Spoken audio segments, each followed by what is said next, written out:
자, 오늘 우리에게 주신 하나님의 말씀은 빌립보서 말씀입니다. 2장 13절에서부터 18절 말씀이고요. 설교 제목은 신앙의 신발과 양말을 제대로 신었습니까? 가 되겠습니다. 너희 안에서 행하시는 이는 하나님이시니 자기가 기쁘신 뜻을 위하여 너에게 소원을 두고 행하게 하시나니 모든 일을 원망과 시비가 없이 하라. 이는 너희가 흠이 없고 순전하여 어그러지고 거스르는 세대 가운데서 하나님의 흠 없는 자녀로 세상에서 그들 가운데 빛들로 나타내며 생명의 말씀을 밝혀 나의 다름질이 헛되지 아니하고 수고도 헛되지 아니하므로 그리스도의 날에 내가 자랑할 것이 있게 하려 함이라. 17절과 8절 합독합니다. 시작. 만일 너희 믿음의 재물과 성김 위에 내가 나를 전제로 드릴지라도 나는 기뻐하고 너희 무리와 함께 기뻐하리니 이와 같이 너희도 기뻐하고 나와 함께 기뻐하라. 살아계신 하나님의 말씀입니다. 오늘 본문 말씀은 사도 바울이 빌립보 교회에게 이제 쓴 편지가 오늘 본문 말씀이 되었습니다. 사도 바울은 이제 이방인 선교를 하면서 이곳저곳에 몇 개의 교회를 개척했지만 그 중에서도 아마 가장 마음속에서 사랑하고 있었던 교회가 빌립보 교회였던 것 같습니다. 왜냐하면은 사도 바울은 원래 유럽에 갈 생각이 없었습니다. 소아시아 지역에서만 전도를 하려고 원래는 마음을 먹었었습니다. 그래서 성경을 읽어보면 제1차 선교 여행은 소아시아 지역, 소아시아라고 한다면 오늘날 말 것 같으면 터키 지역, 터키 그 근방에서만 사도 바울은 선교를 했던 것입니다. 하지만 성령께서는 생각이 좀 달라서 환상 가운데 나타나셔가지고 하나님께서 나타나셔서 사도 바울로 하여금 너는 이곳에 머물지 말고 유럽으로 건너가라 라는 그런 메시지를 듣고서 성령에 순종해서 전혀 가보지 않았던 미지의 땅인 유럽으로 건너갔던 것입니다. 우리가 미지의 땅으로 건너갈 때는 두려운 마음도 있지만 기대감도 있겠죠. 그래서 미지의 땅 유럽으로 건너가지고 맨 처음 개척했던 교회가 바로 빌립보 교회인 것입니다. 그 빌립보 교회에서 특별히 자주장사인 루디아를 만났습니다. 루디아는 비즈니스 워먼, 상당히 많은 돈을 번 여인이었는데 그 여인은 그때 사도 바울을 만나서 평생에 걸쳐서 사도 바울에게 물심양면 지원을 해주는, 사도 바울이 잊을 수 없는 고마운 사람 루디아를 만난 바로 그 장소가 빌립보 교회였던 것입니다. 빌립보 교회는 가난한 지역에 있었던, 오늘날로 말할 것 같으면 마게도냐 지역에 있었죠. 마게도냐 지역이 이제 좀 못 사는 지역이고요. 그 밑에 고린도 지역은 잘 사는 지역입니다. 근데 그렇게 못 살았음에도 불구하고 빌립보 교회 성도들은 마음이 선해서 그런지 자기들이 가난했음에도 불구하고 가난한 사람들을 구제하는 일에 앞장을 섰습니다. 성경을 읽어보면은 예루살렘 교회가 기근 때문에 힘들어한다라는 말을 듣고서 가장 앞장서서 연보를 했던 교회가 바로 빌립보 교회인 것입니다. 그래서 사도 바울은 빌립보 교회를 생각할 때마다 마음이 기뻤어요. 더 기뻤던 이유는 뭐냐면은 사실 사도 바울이 교회를 개척했다고 이야기를 하지만 엄격히 말해서 개척이 아닙니다. 사도 바울은 그냥 복음만 뿌리고 그냥 간 겁니다. 보통 어떤 교회에서는 짧게는 3주간만 있었고 뭐 길게 있어봤자 한 1년 반, 고린도 교회에서는 1년 반 오래 있었죠. 빌립보에서도 아주 짧은 기간 복음을 전하고 거기서 쫓겨났습니다. 사도 바울은 이단이다라는 그런 이제 말을 듣고서 여기저기서 쫓겨나게 되죠. 빌립보에서 쫓겨나가지고 간 교회가 데살로니가 교회, 데살로니가 교회에서도 3주 만에 쫓겨나가지고 간 교회가 아덴 교회, 아덴에서도 쫓겨나가지고 마지막 간 교회가 고린도 교회였습니다. 그 고린도 교회에서 한 1년 반 상당히 그나마 오래 거기서 있었던 것이죠. 사실 고린도 교회는 잘 살고 똑똑한 사람들이 많이 있었지만 사도 바울의 편지를 쭉 읽어보면은 고린도 교회를 생각할 때마다 사도 바울은 눈물이 난다고 했습니다. 그리고 사도 바울은 고린도 교회를 생각할 때마다 마음이 두렵다고 했습니다. 그만큼 사도 바울이 힘들게 했던 교회가 고린도 교회였습니다. 근데 반대로 빌립보 교회를 생각할 때마다 기쁘다고 고백하고 있는 것입니다. 그런 사랑하는 교회, 정말 마음속에 있는 교회, 그 교회를 향하여 사도 바울은 빌립보서라는 편지를 썼는데 이 편지의 특징은 꾸중이 없어요. 전부 칭찬하고 격려하는 내용입니다. 물론 권면은 있죠. 반면에 고린도 교회에 보낸 편지를 읽어보시면 아주 과격하게 꾸짖고 있죠, 사도 바울이. 그래서 이런 사랑하는 마음이 있는 교회에게 사도 바울이 진짜로 중요한 이야기를 꼭 해주고 싶었습니다. 우리도 인생을 살다 보면은 내가 정말로 사랑하는 사람에게는 정말로 그 사람에게 도움이 될 만한 이야기를 꼭 해주고 싶잖아요. 그렇잖아요? 예, 그런 심정으로 내가 사랑하는 빌립보 성도들에게 정말 도움이 될 만한 말을 좀 해줘야겠다라고 쓴 구절이 바로 오늘 빌립보서 2장에 나오는 것입니다. 특별히 사도 바울이 빌립보 교회를 얼마나 사랑했는가라는 것은 오늘 본문에 나오는 빌립보서 2장 17절과 18절을 보면 아주 명확하게 나와 있습니다. 한번 같이 읽어볼까요? 시작. 만일 너희 믿음의 재물과 섬김 위에 내가 나를 전제로 드릴지라도 나는 기뻐하고 너희 무리와 함께 기뻐하리니 이와 같이 너희도 기뻐하고 나와 함께 기뻐하라. 야, 여기서 전제로 드릴지라도, 그러니까 내가 나를 전제로 드릴지라도 나는 기뻐한다라고 이야기하고 있습니다. 그 전제가 무엇일까? 제사를 이제 우리가 레위기를 읽어보면 제사법이 몇 가지 나오죠. 그 중에 하나가 전제입니다. 전제는 독주나 알코올이 들어있는 독주나 포도주를 희생제물 위에 뿌리는 것을 전제라고 합니다. 우리가 이제 희생제물을 드릴 때 구약을 읽어보면은 잘 사는 사람들은 송아지를 드리고 중산층은 양이나 염소를 드리고 못 사는 사람들은 비둘기를 드리라고 했죠. 자기 생활 수준에 맞게 드리는 것입니다. 하나님 앞에. 그럴 때 이제 잘 사는 사람이 예를 들어서 양을 또 소나 양을 가지고 왔다 하면은 그것을 이제 번제단 위에 올려놓습니다. 그럼 번제단에서 밑에서 이제 막 나무가 지글지글 끓죠. 그러면서 그 고기가 타는 거예요. 그 동물의 짐승에 이제 그 송아지가 됐든지 양이 됐든지 염소가 됐든지 막 지글지글 타는 것입니다. 번제 같은 경우에는 완전히 태우죠. 그러니까 그 열기가 대단합니다. 그때 알코올이 들어있는 독주를 그 위에 딱 뿌리면은 어떻게 되겠습니까? 순식간에 증발해서 없어져 버리겠죠. 그것을 얘기하고 있는 것입니다. 사랑하는 빌립보 교회야, 내가 너를 너무너무 사랑해서 내가 너를 위해서 내가 순교하고 죽는다고 할지라도 내 목숨이 순식간에 없어진다고 할지라도 나는 뭐한다? 기뻐한다 라고 고백하고 있는 것입니다. 이것을 좀 더 구체적으로 이야기하면 사도 바울은 이런 심정으로 이야기를 했어요. 내가 너를 위하여 눈물의 복을 뿌리고 수고를 했지만 시간이 지나면 너희들이 다 나를 잊어버리고 나를 다시 한번 초청해 주지도 않고 나에 대해서 흔적도 없이 내 흔적이 빌립보 교회에서 사라져서 없어진다고 할지라도 나는 실망하지 않고 기뻐하노라. 그런 이야기를 하는 거예요. 사랑하는 인간이 자기의 청춘과 자기의 시간과 에너지를 쏟았던 그런 어떤 장소와 어떤 공동체가 있다고 한다면 자기 이름이 계속해서 기억되기를 원하는 거 아니겠습니까? 요즘에 보면 저도 제가 졸업한 학교에서 막 계속해서 연락이 와요. 도네이션 하라고. 매년 옵니다. 도네이션 하라고. 막 여기저기서. 예. 그러면은 도네이션 하면은요, 그 이름이 나와요. 뒤에. 도네이션 했다고. 그 도네이션 많이 하면은 건물에다가 내 이름을, 자기 이름을 딱 새겨줍니다. 이게 누구누구 도서관. 누구누구가 이 의자를 기증했습니다. 라는 식으로 이렇게. 다 자기 이름이 남기를 원해요. 근데 사도 바울은 내 이름이 남지 않는다고 할지라도 내 청춘을 쏟아부었던 이곳에 그 누구도 나를 알아주지 않는다 할지라도 나는 너희를 기뻐한다. 사실 그런 이야기 했잖아요. 우리가 자식을 키울 때 보면은 자식이 이제 사춘기를 지나고 성인이 되고 그러면서 이제 머리가 크면서 부모와 이제 컨플릭이 생길 수 있습니다. 의견 다툼이 있을 수 있어요. 그러면 내가 왜 저 자식을 낳았나? 뭐 우리 애를 이야기하는 거 아니에요. 보편적으로 이제 그런 생각을 할 수가 있죠. 그러하면서 여러분들 곰곰이 한번 생각해 보세요. 그 아이들이 1살 때, 2살 때, 3살 때 얼마나 이쁜 행동을 많이 했습니까? 그렇죠?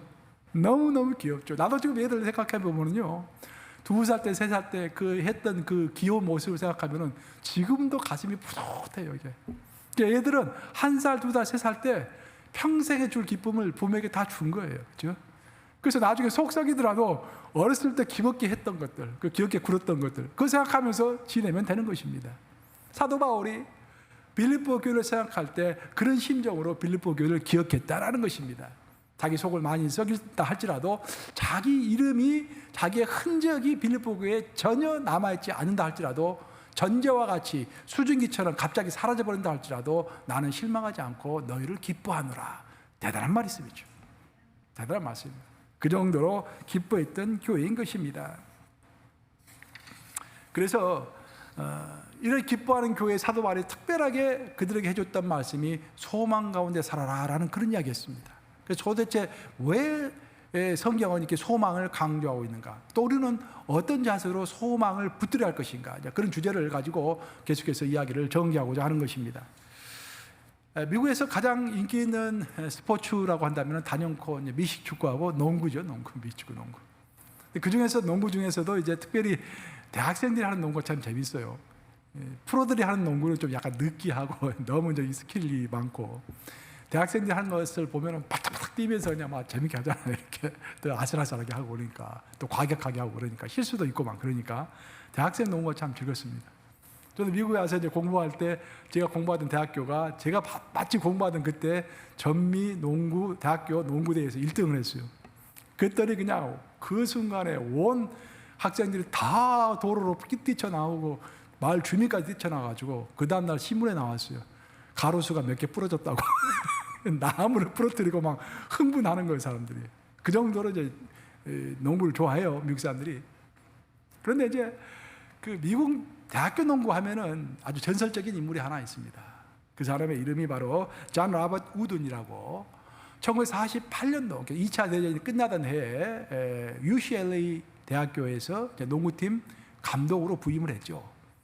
그곳에서 27년간 그가 이제 UCLA 팀을 이제 이끌었는데, 27년간 이끌면서 무려 10번을 전미 대학생 농구대회에서 1등을 했습니다. 한 번 하기도 그렇게 어려운데 10번을 했어요, 그 사람이 있을 때. 더 놀라운 기록은 그 사람이 세운 기록이 아직까지 깨지지 않고 있는데 88연승을 했습니다. 88번 동안 한 번도 지지 않고 연승을 한 거예요. 놀랍지 않습니까, 여러분? 그래서 이제 전설가도 같은, 우든 하면은 전설가도 같은 인물이잖아요, 이제. 그 우든이 한 번은 이제 기자와 인터뷰를 했습니다. TV에 나와가지고. 기자가 심각하게 물었어요. 당신이 88연승, 그리고 10번의 그 전미 대학생 농구대 1등이라는 전설적인 기록을 가지고 있는데 도대체 그 비결이 뭡니까? 라고 물어본 거예요. 그랬더니 우든이 그렇게 대답을 했어요. 저는 이제 그 화면은 보지 못하고 이제 글로 읽었는데, 저는 선수들을 만날 때 제일 먼저 물어보는 말이 있습니다. 너 신발 제대로 신었냐? 너 양말 제대로 신었냐? 양말을 제대로 신지 못하고 경기에 들어가면은 경기하는 내내 찜찜합니다. 신발을 혹시라도 잘못해가지고 신발끈이 부러지면은 완전히 그것을 망하는 것입니다. 그래서 나는 제일 먼저, 가장 기본적인 것이지만 가장 중요한, 너가 양말은 제대로 신었느냐, 신발은 제대로 신었느냐라는 것을 묻는 것으로부터 나는 가르침을 시작합니다. 와, 저는 그 글을 읽고요, 아니 그 영감이 막 오는 거예요, 제 머릿속에. 와, 바로 이거다라는 생각이 드는 거예요. 사랑하는 여러분, 우리 신앙에 있어서 신발을 신는 것, 우리 신앙에 있어서 양발을 신는 것, 그것이 무엇일까요? 가장 기본적인 것이지만 그것이 없으면 정말 어려운 것. 저는 그것이 바로 믿음과 소망이라고 생각합니다. 믿음은 신발과도 같은 것이고 소망은 양말과도 같은 것이죠. 믿음이라는 것은요, 우리가 신앙생활할 때 우리를 버티게 해주는 것입니다. 어차피 성경에 따르면 우리는 광야와도 같은 인생을 살고 있고 풍랑이 치는 호숫가에서 인생을 살고 있다고 성경은 설명합니다. 그곳에서 우리가 첫 번째 할 것은 버티는 것입니다. 믿음은 우리로 하여금 버티게 해줍니다. 하여튼 우리의 인생이 태어나서 죽을 때까지 버티기만 하고 죽는다고 한다면 얼마나 지루할까요? 그렇죠? 얼마나 힘이 들까요? 가끔씩은 점핑해가지고 올라올 때도 있어야 할 거 아니에요. 근데 우리의 신앙이 점핑할 수 있도록 도와주는 것이 바로 소망일 줄로 믿습니다. 그러니까 믿음뿐만 아니라 소망이 있어야 하는 거예요, 여러분들. 많은 사람들은 믿음을 강조하지만 사실 어쩌면 믿음보다도 훨씬 더 중요한 것은 소망입니다. 왜냐하면 소망이 있다는 것은 믿음이 이미 있는 거예요. 그 믿음 플러스 희망이 있는 것입니다. 그것이 소망인 거예요. 가끔씩 제가 꿈과 소망을 이야기하면은 나이 드신 분들은 그렇게 생각할 수가 있어요. 내 나이가 80인데 내 나이가 90인데 무슨 꿈이야. 그런 이야기는 젊은 사람들에게는 필요한 이야기고, 목사님 설교 주제를 좀 다른 걸로 했으면 좋겠습니다. 혹시 그렇게 생각하실 분이 있을지 모르겠습니다. 근데 그건 전혀 아닙니다. 꿈과 소망과 나이는요, 성경에 따르면, 우리 뭐 성경 가지고 이야기하는 사람들이니까 성경에 따르면 전혀 상관관계가 없습니다. 아브라함이 나이 몇 살 때 본토 친척 아비 집을 떠나는 이야기를 들었습니까? 나 75세 때. 나 75세 때 본토 친척 아버지 집을 떠나서 내가 지시할 곳으로 가라. 그 소망의 약속을 하나님으로부터 들은 것입니다. 모세는 나이 몇 살 때 너가 약속의 땅인 가나안 땅으로 가라라고 하나님의 음성을 들었습니까? 나이 80세에 들었던 것이에요. 그래서 성경에 따르면 나이와 소망과 꿈과는 아무런 관계가 없습니다. 여러분들이 나이가 들었음에도 불구하고 정말 꿈과 소망 가운데 꿈틀거리고 있다고 한다면 여러분은 젊은 사람이에요. 반면 여러분들이 나이가 지금 30밖에 안 됐음에도 불구하고 꿈과 소망이 없는 상태에서 하루하루를 그냥 버티며 살아가고 있다고 한다면 이미 여러분은 100살 먹은 노인인 것입니다. 그죠? 저 보세요. 10대 10대 꿈과 소망 가운데 있기 때문에. 그죠? 지난주에 제가 보낸 영상 다 보셨어요, 여러분들? 여러분들 보낸 카톡 다 보셨죠? 꿈과 소망 가운데 즐겁게 사시기를 주님의 이름으로 축원합니다. 결국 소망이라는 것은, 꿈과 소망이라는 것은 생기와도 같은 거예요. 하나님께서 인간을 만드실 때는 뭘로 만드셨습니까? 흙으로 만드셨죠. 하나님께서 흙을 빚으셔가지고 인간의 형체를 만드셨습니다. 근데 그 흙으로 형체가 만들어진 인간은 움직일 수가 없었어요. 무엇이 들어갔을 때 그 흙이 움직였습니까? 생기가 들어갔을 때, 하나님의 호흡이 들어갔을 때 그것이 바로 그 흙이 살아서 꿈틀거리면서 움직였던 것입니다. 바로 꿈이라는 것이 그런 거예요. 꿈이 없으면 살아있는 것처럼 보이나 죽어있는 사람이고, 꿈이 있으면 죽어있는 것 같으나 실제로는 살아있는 사람이다라는 거예요. 우리 인생을 열차에 한번 비유를 해보세요. 열차가 있습니다. 열차 가지고 화차가 한 20개, 30개 되는 거예요. 굉장히 무거운 열차입니다. 근데 아무리 무거운 열차가 많이 있다고 할지라도 그 앞에 있는 기관차가, 아주 강한 기관차가 있으면 20개, 30개, 40개라도 끌고 가는 것입니다. 그렇죠? 우리 인생이라는 것은 뭐 자식에 관한 고민, 뭐 경제에 관한 고민, 내 건강에 관한 고민, 인간관계에 관한 고민, 이 열차가 굉장히 많아요. 근데 그 앞에서 끌어가는 기관차가 세면은, 힘이 있으면은 뒤에 있는 것을 다 끌고 가는 거예요. 그 기관차가 뭐야? 소망이라는 거예요. 소망이라는 기관차가 있으면은 하나님의 생기가 부어지면서 삶의 기운이 나고, 그 아무리 많은 화차가 달려 있어도 다 끌고 가는 것입니다. 한국 남도에 가면은, 남도, 이제 남부지방이죠. 제가 남도 출신이에요. 한국 남도에 가면은 섬마을이 많습니다. 섬이 많아요, 남도에는. 그 어떤 섬마을에 소년 하나가 있었어요. 그 소년은 초등학교만 졸업하고 집안이 가난해가지고 그냥 집에서 나무하면서 송아지 키우면서 그렇게 살아가고 있었습니다. 시골에는, 섬에는 초등학교까지는 있었지만 중학교에 이제 진학하려면은 무트로 나가서, 육지로 가서 이제 하숙하면서 아니면 뭐 자취하면서 중학교를 다녀야 했기 때문에 집이 너무 가난해서 다닐 수가 없었어요. 근데 그 소년은 중학교에 가서 교복을 한번 입고서 중학교에 공부해 보는 것이 꿈이었어요. 소원이었어요. 그래서 그 꿈만 생각하면 막 기운이 나는 거야. 그저 갈 길은 없어요. 아무리 부모님에게 중학교를 보내달라고 하더라도 우정만 듣습니다. 이 소년이 생각하다 못해가지고 편지를 씁니다. 하나님 전상서 해가지고, 하나님, 저는 중학교에 가고 싶어요. 도와주시기 바래요. 저는 집에 가난해서 갈 수가 없습니다. 라고 편지 써가지고 겉봉투에다가는 하나님 전상서라고 쓰고 뒤에다가는 자기의 이름과 주소를 적어서 우체통에 넣었습니다. 우체부가 이제 그 편지를 수거해서 딱 보고서 이게 좀 황당했습니다. 하나님 전상서, 이걸 어떻게 해야 하나. 그래서 그것을 우체국장에게 상의했어요. 그때 우체국장이 이 편지는 하나님에게 보낸 편지이니 하나님에게 가장 가까운 사람에게 우리 전달해 주자. 누구에게 전달해 주겠습니까? 목사님에게 전달해 준 거예요. 그래서 목사님이 그 편지를 딱 읽고서 감동을 받았습니다. 그 불쌍한 마음이 들었어요. 그래서 목사님이 아는 지역 유지를 찾아가지고 그 소년의 상황을 설명하고 당신이 좀 후원을 해주시오 라고 해서 연결을 시켜주었습니다. 이 소년이 이제 그 후원자 때문에 무트로 나와가지고 육지로 나와서 중학교 공부를 했는데 곧잘 공부를 했습니다. 그래서 고등학교도 또 시험 쳐서 좋은 고등학교를 들어가고 대학교 가게 됐는데 목사님의 권유로 신학교를 가게 됐어요. 신학교에 가서도 곧잘 공부를 했습니다. 그래서 장학금을 받고 칼바르트의 고향인 스위스까지 가서 철학과 신학을 공부해서 박사학위를 받고서 다시 한국으로 귀국을 했습니다. 그 자기 모교에서 티칭을 하다가 나중에는 그 한신대학교 총장까지 된 거예요. 전설적인 이야기입니다.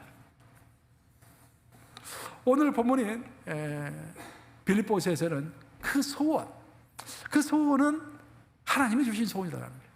그 소년이 꿈을 꾼 것 같았지만 하나님께서 애정하시고 그 소년에게 꿈을 주시고 그 꿈을 이룰 수 있는 길까지 하나님께서 열어주셨다라고 성경은 소개합니다. 그것이 바로 그 설명이 오늘 본문에 나오는 빌립보서 2장 13절인 것입니다. 한번 같이 읽어보겠습니다. 시작. 너희 안에서 행하시는 이는 하나님이시니 자기의 기쁘신 뜻을 위하여 너에게 소원을 두고 행하게 하시나니라고 되어 있습니다. 여기서 영어 표현을 보시면은 두 개의 단어가 쓰여지고 있습니다. The desire라는 표현과 the power라는 표현입니다. 자, 하나님께서는 각자에게 필요한 desire, 어떤 열망과 소원을 주신다라는 거예요.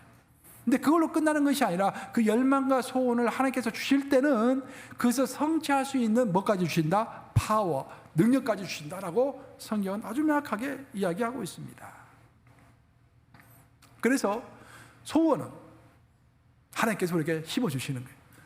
근데 소원을 잘 구별해야 돼요. 내 욕심에 이끌리는 소원인가 아니면 하나님이 심어주시는 소원인가. 그래서 어떻게 분별하겠습니까? 우리가 기도하고 말씀을 읽는 중에 자연스럽게 분별이 됩니다. 신앙이 그리 어려운 것은 아니에요. 분별하는 것이 그리 어렵지 않습니다. 기도하고 성경 말씀 읽다 보면은 자연스럽게 이 소원이 내 욕심으로부터 생긴 소원인지 아니면 하나님이 주신 소원인지는 명확히 구별이 됩니다. 그리고 하나님께서 그 소원을 주셨으면은 그 소원을 이끌어가게 성취할 수 있도록 파워까지 허락하여 주시는 것입니다. 우리가 인생을 살아갈 때 우리의 인생이 좀 큰 망망대 앞에 있는 것 같은 그런 느낌이 들 때가 있습니다. 우리가 태평양이나 대서양 앞바다를 보면은 너무 거대하죠, 바다가. 그래서 이 거대한 바다에서 내가 무엇을 할 수 있을까라고 절망감이 들 때도 있습니다. 근데 하나님이 붙잡는 사람에게는요, 하나님이 꿈을 주시는데 그 바다를 뚫고 나갈 수 있는 배를 만들어야겠다라는 그런 소원을 주시는 것입니다. 그러니까 하나님께서 소원을 주시지 않는 자에게는 바다가 망망대이고 나를 방해하는 방해물 밖에 되지 않지만 하나님이 함께 하시는 사람에게는 그 바다가 배를 띄워주는 어떤 기회의 장소가 될 수가 있는 것입니다. 제가 언젠가 그런 글을 읽은 적이 있어요.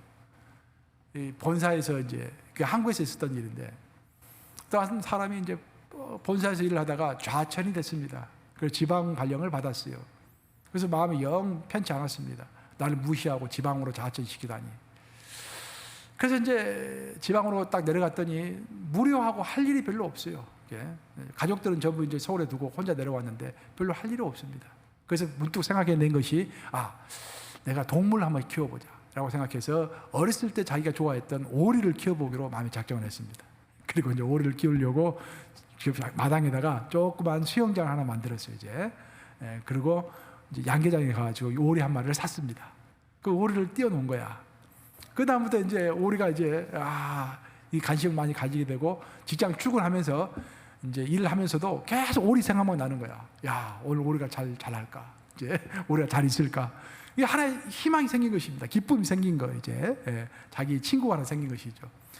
그래가지고 이제 그 첫날 직장에서 일을 한두 마른둥 하다가 딱 종이 치니까 곧바로 집으로 달려왔습니다. 그리고 맨 먼저 수영장으로 가서 오리를 봤어요. 오리가 잘 있냐고 딱 가서 봤더니 오리가 물에 빠져 죽어 있는 거예요. 너무 충격적이었습니다. 오리 하면은 수영선수 아닙니까? 근데 수영선수가 물에 빠져 죽어 있으니까 이게 도대체 어떻게 된 건가 해가지고 혹시 어떤 들짐승이 와가지고 이렇게 물어서 죽었나 해가지고 오리를 막 살펴봐도 뭐 다른 증상이 없어요. 분명히 물에 빠져 죽은 게 확실해요. 이 사람이 화가 나가지고 양계장에 쫓아갔습니다. 양계장 주인에게 오리를 내가 사서 수영장에 놓았는데 오리가 물에 빠져 죽었습니다. 어떻게 해서 이런 오리를 나에게 팔 수가 있습니까? 이게 따졌더니 양계장 주인이 그 이야기를 다 듣더니 별거 아니다라는 식으로 이야기를 합니다. 그 오리는 양계장에서 태어나서 양계장에서만 살다가 당신에게 팔린 오리입니다. 단 한 번도 물속에 들어가 본 적이 없는 오리입니다. 이런 오리는 수영을 못할 뿐만 아니라 수영을 계속 안 하기 때문에 그 깃털에 기름이 분비되지 않아서 물 위에 떠 있을 수도 없습니다. 나는 그때 처음 알았어요. 이렇게 오리는 그 깃털에 기름이 이렇게 분비가 된대요, 자연스럽게. 그래서 가만히 있어도 물에 뜨게 돼 있다고 합니다. 근데 양계장에서 태어난 오리들은요, 기름 자체가 나질 않는다는 거예요. 그래서 이런 오리는 딱 하나의 용도로만 사용할 수 있습니다. 그것은 잡아먹는 것입니다. 그렇게 이야기를 하더래요. 그 이야기를 듣고서 이 사람이 깨달은 바가 아주 컸습니다. 자신의 존재를 제대로 알지 못하고 스스로를 개발할 수 없었던 오리는 물 위에 떠 있는 것이 자신의 존재의 이유이고 자신의 달란트를 가장 잘 살릴 수 있는 일이었음에도 불구하고 그것을 알지 못했던 것입니다. 그래서 자기의 존재의 이유를 알지 못하고 자기가 가장 잘할 수 있는 것을 알지 못했던 오리는 자기가 가장 잘 뛰놀 수 있는 물 위에서 머물지 못하고 물속에 빠져서 죽을 수밖에 없었던 것입니다. 사랑하는 여러분, 우리 인간도 자신의 존재의 이유를 제대로 알지 못하면은, 그것을 위해서 살지 않으면은, 자신의 존재 이유 때문에 살지 않으면은 자신의 존재 이유와는 전혀 상관없는 일 때문에 빠져 죽을 수가 있는 것입니다. 하나님은 어떤 목적을 가지고 우리를 이 땅에 보내셨다고 이야기하죠. 하나님의 영광을 위하여 살라고 이 땅에 보내셨다고 이야기합니다. 우리를 이 땅에 보내신 거예요. 그 하나님의 나라를 넓히기 위하여 우리에게 각자에게 달란트를 주셨다고 이야기했습니다. 근데 우리가 그것을 알지 못하고 내 인생의 목적이 무엇인지도 알지 못하고 내 달란트가 하나님의 나라에서 내 달란트가 무엇인지도 알지 못하고 단 한 번도 그것을 펼쳐본 적이 없는 상태에서 내 부르심과는 아무런 상관이 없는 일 때문에 빠져 죽게 되는 것입니다. 하나님은 우리가 우리의 존재 이유와 상관없이 이 땅을 살다가 죽는 것을 원치 않으십니다. 그래서 하나님께서는 우리의 존재 이유와 관련된 하나님의 소원을 우리에게 심어주시는 것입니다. 소원이 심어주실 때 우리는 그 소원을 위하여 기도하게 되죠. 그 열심을 내게 됩니다. 그 소원을 따라서 인생의 목표를 삼게 되는 거예요. 그래서 하나님께서 우리를 이 땅에 보내실 때 너는 너의 존재의 이유는 이것이란다라는 것을 하나님이 주시는 소원을 통해서 성취해 가는 것입니다. 오늘 본문의 내용을 살펴보면요, 오늘 본문 배경을 좀 살펴보면은 사도 바울이 어렵게 세웠던 빌립보 교회는 교회가 안정이 되면서 내분이 생겼습니다. 그 사랑하는 교회도 내분이 생긴 거예요. 사도 바울이 쓴 편지를 보면은 이제 13권의 서신서를 썼잖아요. 하나같이 편지들이 물론 이제 개인적 서신, 뭐 디모데전서, 후서, 디모데 같은 것을 빼놓고 말하면은 교회에 쓴 편지는요 예외가 없이 교회 분란 때문에 쓴 편지입니다. 전부 다. 교회가 분란이 초대교회에 많이 있었어요. 우리는 초대교회가 이상적인 교회라고 하지만 그건 성경 잘 모르는 사람들 하는 소리예요. 초대교회는 이상적인 교회가 아닙니다. 초대교회는 분란이 너무너무도 많았던 교회예요. 그 분란들의 내용들을 다 중재하기 위해 쓴 편지가 바로 사도 바울의 서신서가 된 거예요. 고린도전서, 고린도서, 빌립보서, 뭐 에베소서 다 그런 편지들이죠. 근데 그 빌립보 교회도 예외가 아니었어요. 교회가 처음에는 어려울 때는 성도들이 잘 힘을 합쳤는데 교회가 안정되고 나니까 파가 나뉘면서 싸우게 됐던 것입니다. 특별히 빌립보 교회는 여자들이 센 교회였어요. 여자들의 입김이 센 교회였습니다. 그 여자 중에서도 두 사람이 리더격의 역할을 하고 있었는데 그게 바로 유오디아와 순두계라는 두 여인이었습니다. 유오디아와 순두계가 아주 열심히 일을 했는데 두 사람이 틀어진 거예요. 그 두 사람이 싸우면서 교회 전체가 흔들리기 시작했던 것입니다. 이런 상태에서 그것을 안타깝게 여긴 사도 바울이 쓴 편지가 바로 빌립보서인 거예요. 빌립보서. 오늘 본문에 보시면은 그런 이야기 하고 있죠. 너희가 원망과 시비 없이 하라라는 말이 거의 나옵니다. 그게 무슨 말이냐면은 너희가 일을 할 때는 너희의 개인적인 어떤 열망을 따라서 일을 하지 말고 하나님께서 심어주신 소망을 따라서, 소원을 따라서 열심히 내라. 그리고 그 소원은 하나님마다 각자에게 주신 소원이 다르기 때문에 내가 가진 소원과 저 사람이 가진 소원을 비교할 필요도 없고 어떤 소원은 큰 소원이요, 어떤 소원은 작은 소원이요라고 이렇게 평가할 필요도 없다라는 거예요. 각자가 주신 소원, 하나님께 주신 소원을 마음속에 품고서 하나님만 바라보면서 원망과 시비 없이 자기 일을 하나님의 소원을 따라서 열심을 내라. 그게 말하는 본문이 오늘 본문인 것입니다. 하나님 우리에게 주신 소원이라는 것은 씨앗과도 같은 거예요. 그 씨앗과도 같다라는 것은 앞으로 이 씨앗이 어떤 열매를 맺게 될지는 아무도 모른다라는 거예요. 우리가 전혀 모르는 씨앗을 하나 봤다고 하십시다. 그 씨앗을 딱 보고서 앞으로 이 씨앗은 심어놓으면 앞으로 20년 후에 어떤 나무가 되겠구나, 뭐 1년 후에 어떤 열매를 맺겠구나 알 수가 있습니까? 알 수가 없어요. 처음 보는 씨앗이라면 우리가 알 수가 없습니다. 그래서 알 수 있는 방법은 딱 하나밖에 없는 것입니다. 그래서 땅에 심어봐야, 심고서 그것을 경작해 봐야, 그리고 시간이 흘러야 그것이 어떤 열매를 맺는지를 그때서 알 수 있는 것입니다. 꿈이라는 것이 바로 그래요. 왜 오늘 본문에서 하나님께서는 the desire라는 말과 the power라는 말을 두 가지 말씀을 하셨을까? 꿈만 있으면은 그것을 가지고는 우리의 미래를 알 수가 없습니다. 그 꿈은 심어봐야만이, 하나님의 능력으로 잘해야만이 어떤 열매를 맺으면서 그 꿈의 결과를 우리가 알 수 있게 되는 것입니다.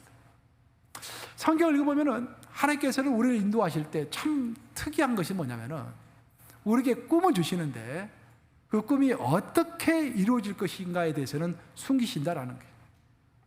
성경에 나와 있는 모든 위대한 이인들, 여러분들 요셉이 됐든지, 바울이 됐든지, 또 다윗이 됐든지 전부 다 하나님께서 꿈을 주신 사람들입니다. 아브라함도 마찬가지고. 그러니까 성경에 나오는 위대한 인물들의 뚜렷한 공통된 점은 뭐냐면은 하나님께서 명확한 꿈을 주셨다라는 거예요. 요셉도 꿈을 통해서 뭘 봤습니까? 모든 사람들이 자기에게 절을 하는 꿈을 꿨죠. 다윗도 나이 13살에 그 젊은 소년 때 너가 왕이 되리라 라는 약속을 받았죠. 바울도 너가 이방인의 선지자가 될 것이다. 이방인의 나라에 가서 이방인들에게 가서 교회를 세우는 사람이 될 것이다 라는 그런 약속의 말씀을 받았습니다. 하지만 문제는 약속만 주시고 그것이 성취가 될 것이다 라는 그 말씀하시고 그 가운데 어떤 과정을 통해서 그 꿈이 이루어질 것이다 라는 것에 대해서는 말씀하지 않으신 거예요. 그래서 우리는 심어보기 전까지는 알 수가 없는 것입니다. 제가 친하게 지내는 이제 목사님 중에 한 분이 이제 백인 목사님인데 나이가 많이 드셨어요. 그 목사님들은 이제 친하게 지내기 때문에 자기에게 이제 비밀 쓰는 이야기도 가끔씩 자기 해주세요. 근데 이제 이런 이야기를 들은 적이 있어요. 그 목사님의 인생을 쭉 자기 이야기해 주셨는데, 목사님이 이제 젊었을 때 고등학교 다닐 때는 미식 축구 선수였대요. 키도 크고 아주 그 당시에는 잘생겼대요. 본인 말에 따르면은 이게 실제로 잘생긴지 모르겠지만 자기가 잘생기고 또 공부도 잘했대요. 그래서 여학생들의 인기도 많았다고 합니다.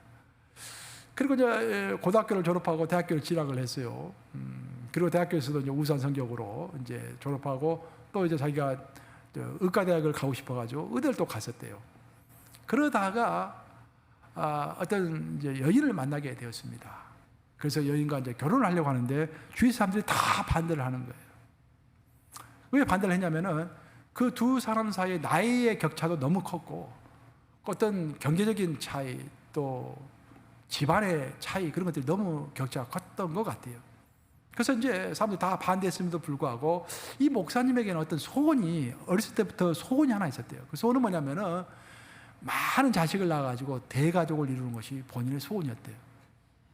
그 소원을 이루기 위하여 하루빨리 결혼하고 싶어가지고 그 여인과 결혼을 감행했습니다.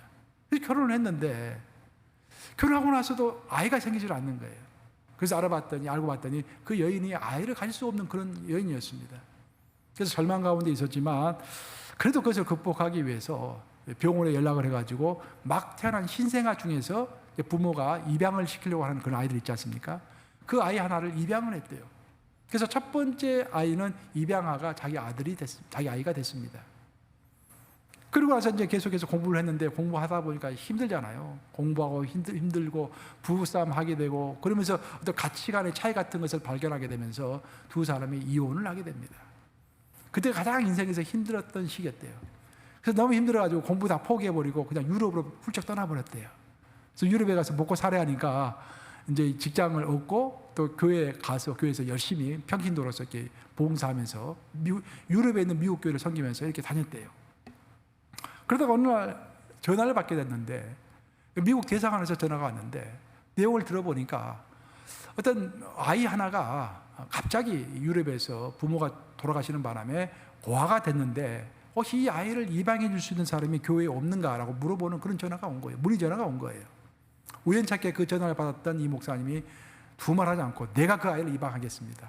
혼자 이제 보고 살기도 힘들면서 그 아이를 입양한 거예요. 두 번째 입양아가 생긴 것입니다. 두 번째 아이가 생긴 거예요.